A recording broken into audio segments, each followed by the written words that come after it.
Good morning. I'd like to call the meeting to order. And welcome to the November 13th Library Committee meeting. I'll now call on Julie Hill, Committee Clerk, to conduct the roll call, please. Thank you. Regional Chair Redmond, Member Grant. Here. Chair Foxon. Present. Member Martin. Present. Councillor Nowak. Member Palmer. Present. Councillor Salonen. Present. Councillor Shantz. Present. And we have regrets from Member Griffiths. Thank you. I'd now like to do the land acknowledgement. We acknowledge that the land on which we gather today is the traditional territory of the Haudenosaunee, the Anishinaabe, and the Chinootan peoples. We acknowledge the enduring presence of the Indigenous people with whom we share this land today, their achievements and their contributions to our community. And as we make this acknowledgement, it's only words. It is how we act and who we are that will change those words into living document. The Indigenous people welcomed us with open arms when our ancestors first came to this land. And we turned our backs on that respect. And now we're starting to respect each other again, and it's a great, great privilege to grow with the Indigenous nation. And I've come to really respect and honor them as I've run into them several places and several times. So let's just reflect on that for a second.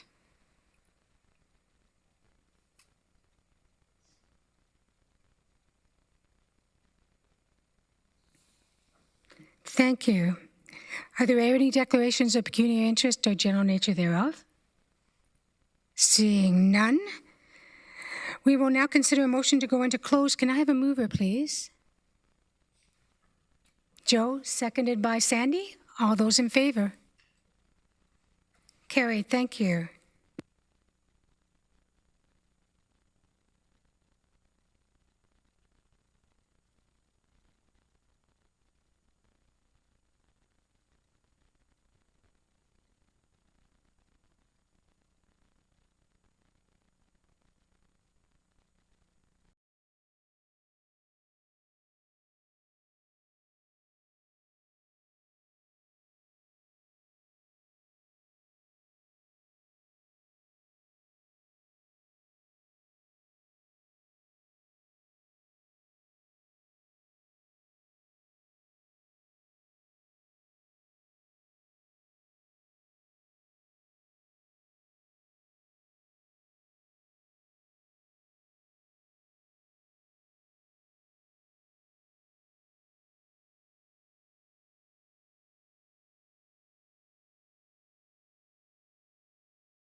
We will now consider a motion to reconvene into open session. Can I have a mover, please? That's Joe. And Natasha, if you're online, can I have you second it? Yep, that's fine. Okay. And please use your yes or no buttons. Oh, so yes.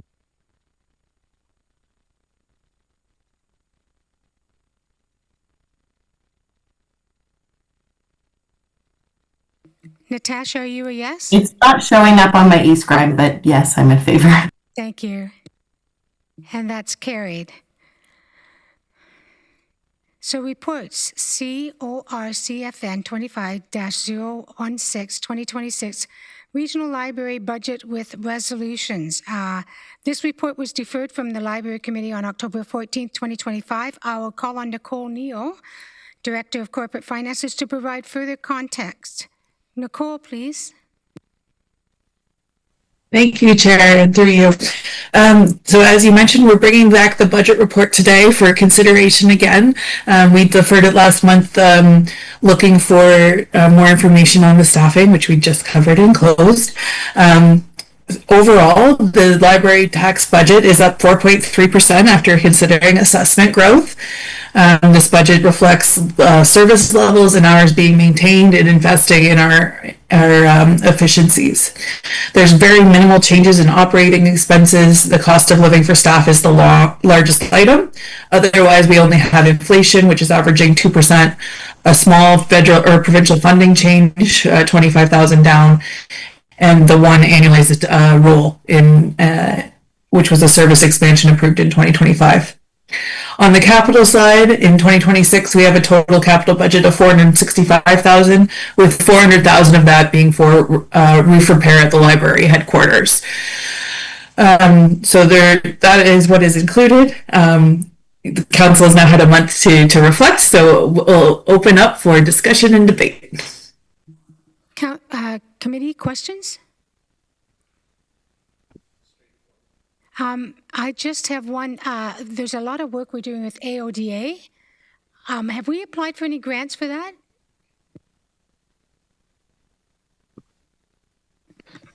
So through you, Chair, there is not currently any grant applications that I'm aware of that are active. We do have a grant match, which is the service provider, which helps us flag any available grants that we could apply for. So if there is any, we will flag them and we will apply for them, but there's not any that I know of right now. Jillian, did you want to add anything?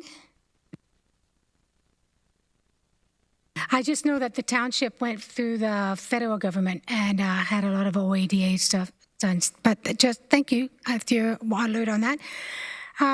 So there's no other questions. I apologize. Oh, Sandy, I'm sorry. Councillor Shantz, go ahead. I think Natasha was ahead of me. It's okay. You can go first, Sandy. Natasha, we don't see your hand and your screen's off. I'm having spotty Wi-Fi connections, so I have my screen off to try and make it easier. But Sandy can go first. Okay, you'll have to just tell us when you want to speak. Go ahead, Sandy, and then we'll do Natasha. Okay, thanks. My question is about the capital and the roof, and I know we talked about this, but can you remind me why we're paying for the roof? I believe all the other buildings are not owned by the library board. They're owned by other entities, and we don't, at least I don't think that you would pay for the roof on any of the other buildings. So can you just remind me of the nuance there? Because I can't remember. Sorry. Yeah, through you, Chair, I believe, Councillor Shantz, the only library building that we own is the headquarters. Every other library building is owned by the townships, and they would account for the repair costs. But we own the library headquarters, so we own the repairs. So the library, the board owns the building, or the region owns the building? The region owns the building. So why is the library paying for the roof on a regional building if we won't pay for a roof on a township building? I just need to have that clear. It's an interesting question. But let me tell you how we landed here, and then I welcome direction.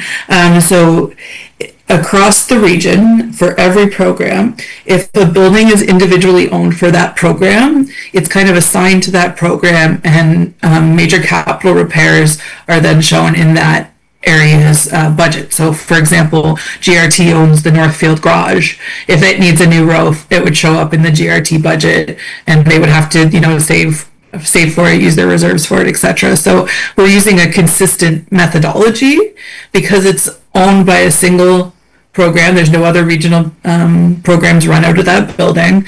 It gets assigned and kind of allocated to the library along with all of the kind of upkeep for it.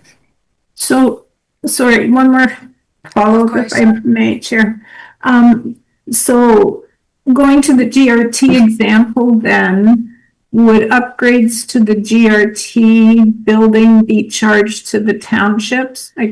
No. They would. So, yeah, and that's one of the reasons why it's allocated like this, because anything that's in the capital plan for GRT has to pull from a GRT reserve, which has no township money in it. So that's how that we would stay aligned to make sure that everything transit related is area rated to the cities. The same way this goes into the library. The libraries are area rated to the townships. We have a reserve to pay for this work. That reserve is funded, rated to the townships for libraries. So just to catch up, Chair Redmond, we're talking about the roof at the, and that if the municipalities have to pay for their own building roof when they have to be repaired, why are we also paying for the roof of a regional building? Because we've been told that building is the regions and will stay with the regions should anything happen to the library committees. And Councillor Shantz was asking that question. Any further questions or comments? Since I sort of understand where you're going from, Sandy, in that it is a regional building and is controlled by the region the same way that the buildings in our townships are controlled by us. So it seems like we're paying twice. Is that a demotion? Commissioner Regier. I've been called worse. Perhaps a couple of additional points. One is that this is entirely consistent with the way that we financed the addition. You'll recall that about 4, 5, 6, 7 years ago, we built about a 900 square foot addition on the library headquarters, and that addition was also funded out of the capital reserve and part of the library's capital budget.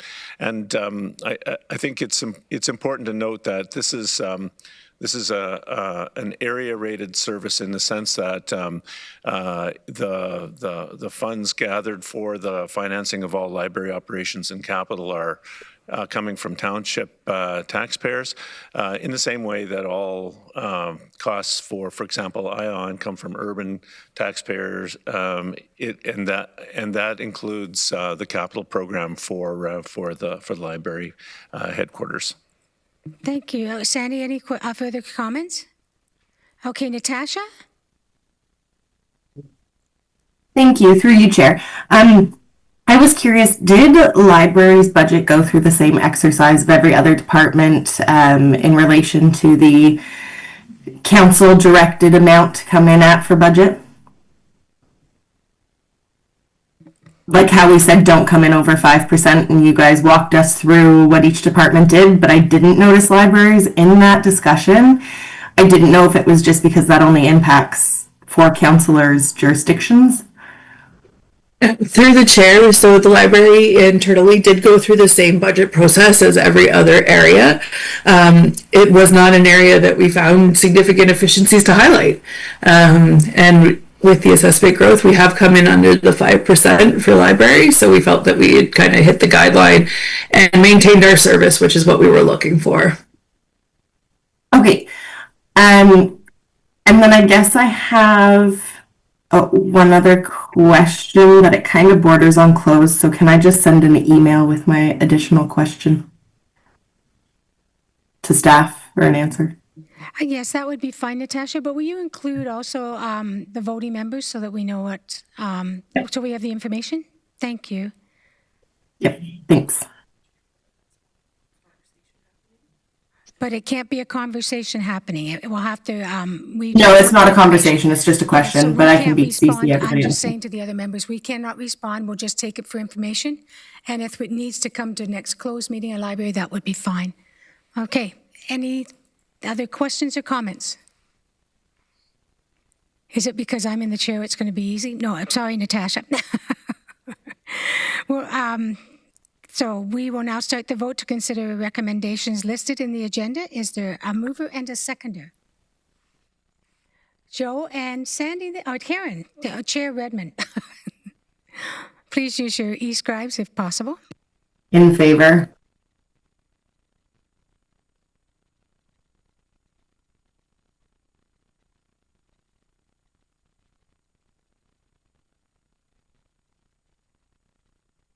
And that's carried. That's great. Thank you. Next is PDL CUL 25-028, Regional Library Revised 2026 Business Plan. The 2026 business plan was deferred from the October 13th meeting. We'll now call on Julian Kingston, Director of Cultural Services, to speak on this report. Julian, please. Thank you, Chair. I'm actually going to defer to Christina to talk about the report. Thank you. All right, the 2026 Library Business Plan has been revised following the previous committee discussion and is included with this report as Appendix A. The business plan, as you know, aligns with the library service delivery plan for 2026 through 2029 and has been developed in response to feedback from the community and stakeholders here today. There are trends experienced across rural libraries, and those are addressed in this draft business plan. I'll just highlight 3 of them. Evolving demographics of our communities. So as populations age, seniors are choosing to stay in their homes longer, which means they're looking for things to do. Rural communities are growing, bringing newcomers to the area. They too are looking for things to do and have needs for especially printing services for government forms. And students, of course, are looking for places to gather and things to do. So our business plan addresses that through accessibility upgrades, researching and developing a home and community outreach service, and enhanced digital communications. Another trend that we're seeing across rural libraries is the need to bridge the digital divide. For example, bringing high-speed internet and devices, especially for areas without reliable internet or cell phone service. Combating misinformation through media literacy and providing access to digital learning of emerging technologies.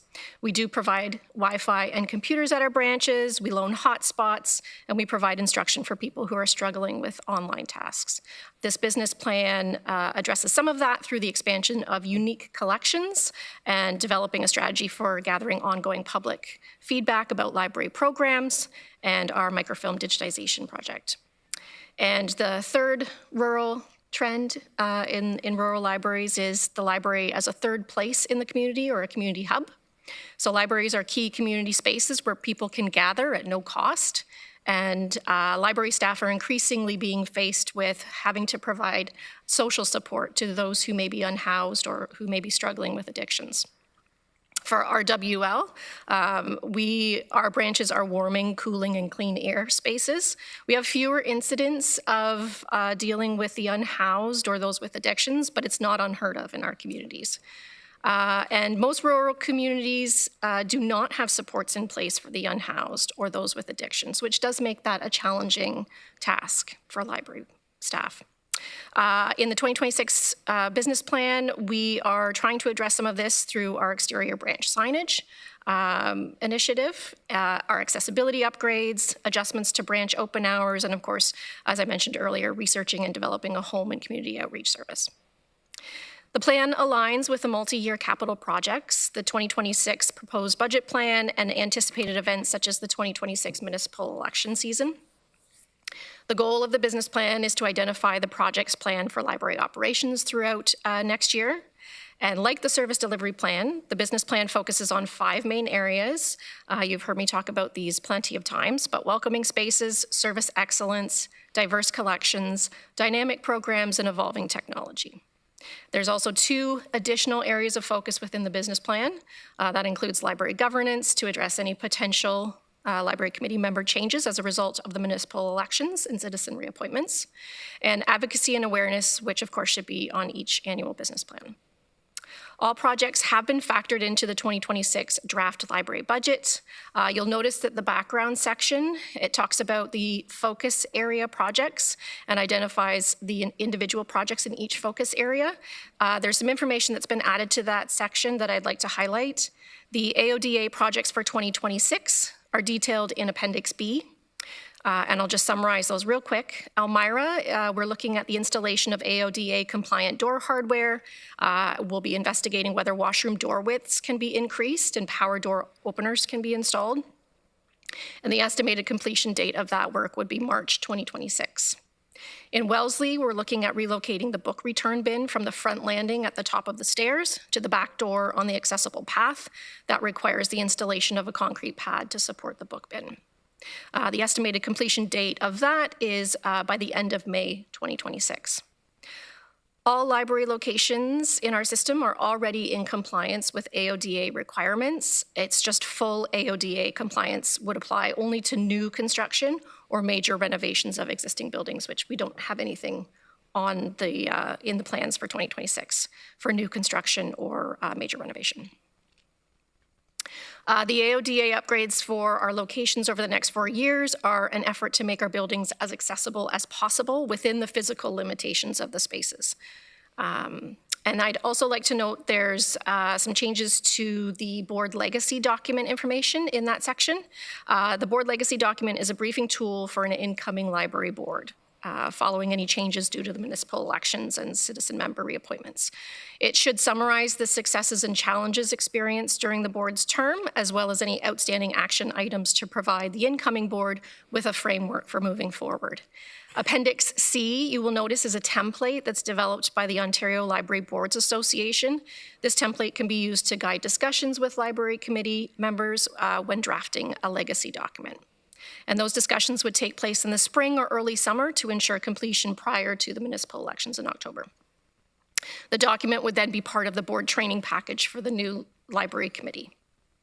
And township CIOs have been briefed on this revised plan, and they did provide feedback. So we'll turn it back over to the chair. Thank you. Do we have any questions? Sandy. Councillor Shantz. I still like Sandy. That works. Thanks for the report. I wanted to just correct or give you some additional information on a comment about the unhoused, and I'll let my other colleagues speak to their areas, but we do have supports for unhoused. We do check on our unhoused people regularly. We have actually found housing, helped them find housing where they want it and where we can. So just so that people out there don't think that there's no supports, we do work with our unhoused in the townships, and we do have support services out there. But what I really wanted to say was I was really pleased to see some new initiatives, some unique things like the Library of Things, and some mobile library for shut-ins, for example, and the training documents. And I hope that you're working with our staff, probably not with our staff, but with our community groups on the volunteer piece that you've suggested. We do have a number of different volunteer organizations that do connect with shut-ins, for example. So thanks for that. Any other further questions or comments? Natasha, do you have anything to add? Oh, she's off now. Okay. All right, so thank you for that. Do we need a motion for this, correct? Yes. So I need a mover and seconder, please. Joe and Sandy. All in favor? That's carried. Thank you.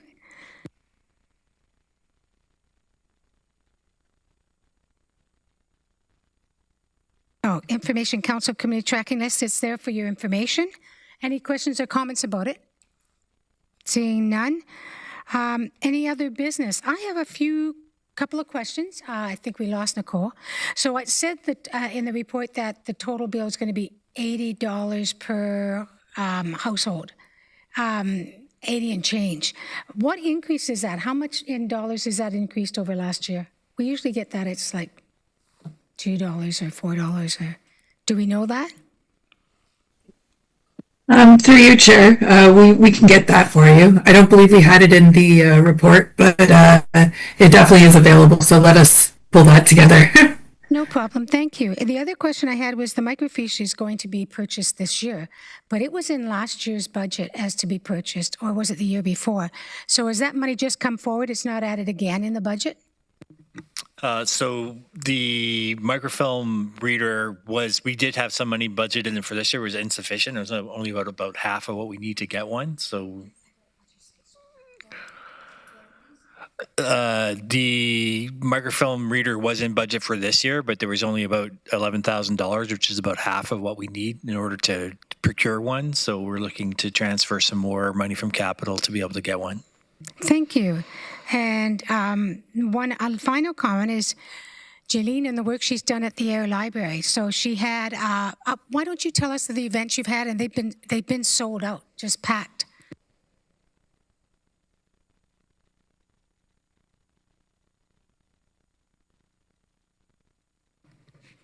Yeah, am I on now? It's red.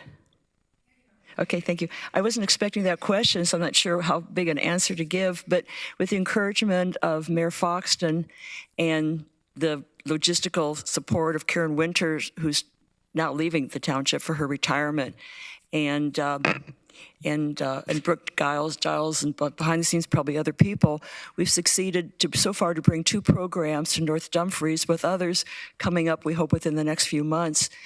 Just to highlight the one that already took place, Paul Gaines, who's a world-renowned photographer and happens to live in Cambridge and happens to love the Nith River and air, came to our library, I think it was in September, and gave he's a storyteller as well as a photographer. Within days of announcing it, went to waiting list only, and Brooke and others have seen the great success of him and are already booking him to come back, as well as at other locations. So that definitely stands as a win for everybody who sees his remarkable work.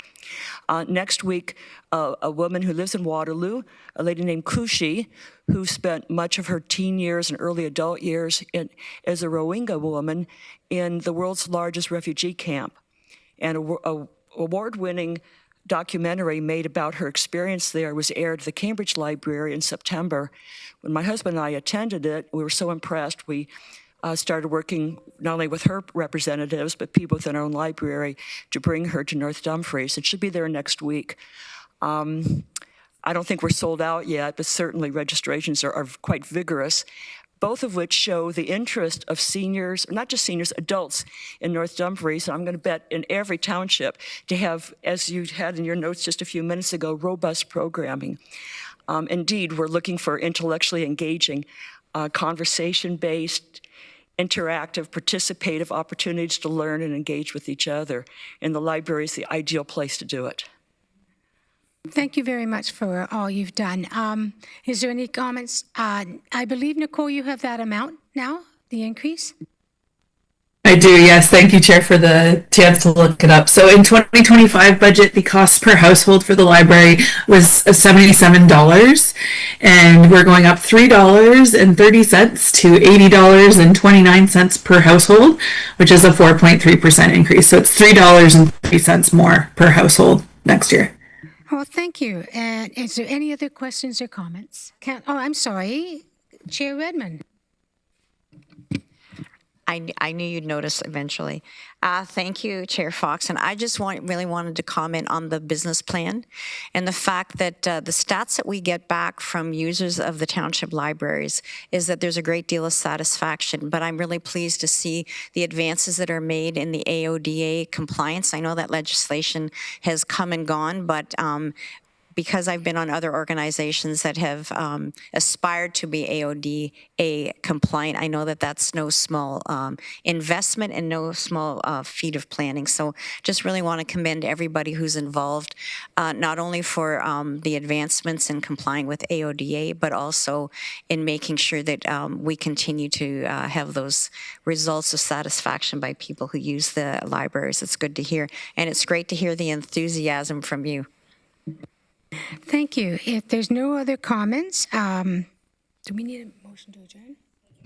I need a motion to adjourn. Sandy, you're moving it, and Joe, you're seconding. All those in favor? That's carried. Our next meeting of the Library Committee will be February 19th, 2026.